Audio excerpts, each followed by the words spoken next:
Alright, I'm just going to give you a brief run through on how I set up my hot wire cutter. I have a little jig here. You don't have to go as fancy as that. I also have a pair of nunchucks style with a resistant wire that runs in between them.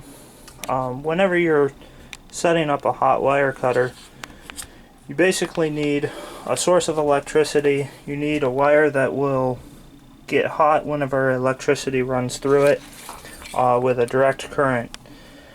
Typically what I'm using is somewhere between a 60 and 80 watt output. And in order to calculate that, you're going to take your amps times your voltage, and that gets your watts. Currently what I'm using is a 5 amp 12 volt, so that gives me a total of 60. So if you're running a longer wire, you're cutting through thicker foam, or you are using a thicker gauge wire, meaning that you're going to have more resistance, you're probably going to want to increase that to maybe around 100 to 120. A lot of people are saying that you should use a transformer, but I use a little converter for an LED bar. As you can see here on the label, that the output is 12 volts by 5 amps. And then I run it into a 5.5 by 2.1 millimeter plug. This is an example of it.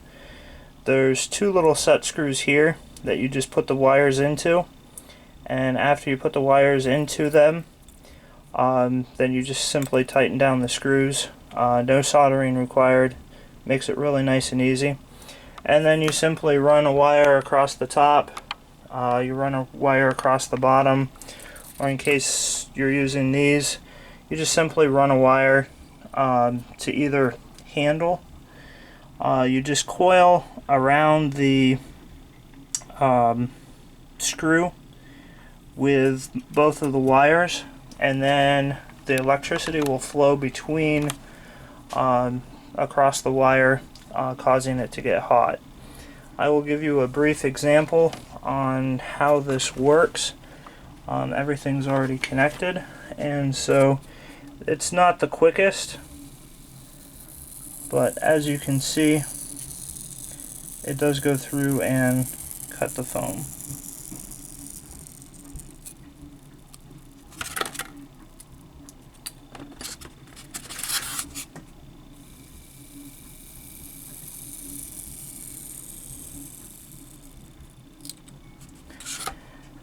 Now, I don't know if you guys can see, but the wire, there's a little bit of play into it.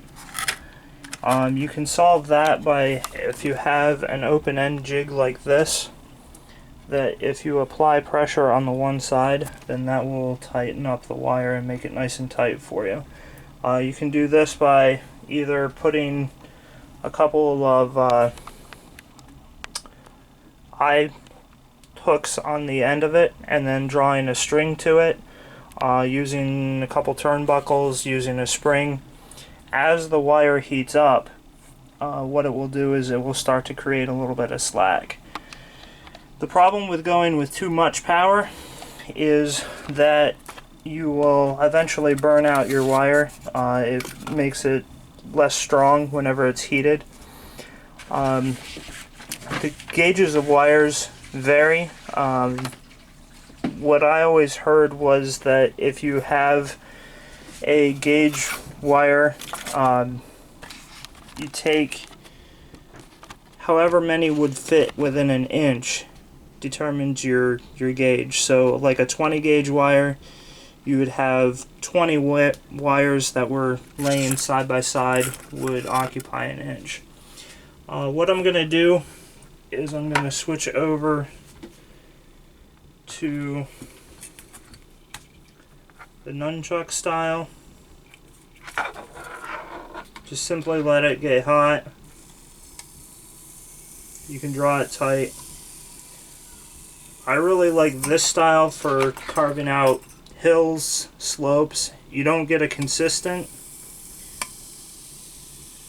but you can go through. It's nice and versatile, and you can cut it at whatever angle you want, and then you can go through and you can kind of trim it up a little bit.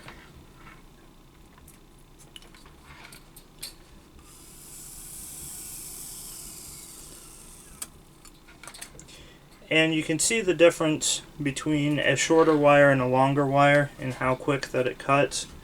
The shorter wire is going to get hotter because you have the same amount of electricity in a shorter space. There's a couple different choices that you have as far as hot wire goes. This wire here is the hot wire by Woodland Scenics. You can also go online and search. I found it through vaping sites. It's called nichrome. It's basically the same thing that the hot wire is, but through the vaping sites, you can get them fairly cheap. The LED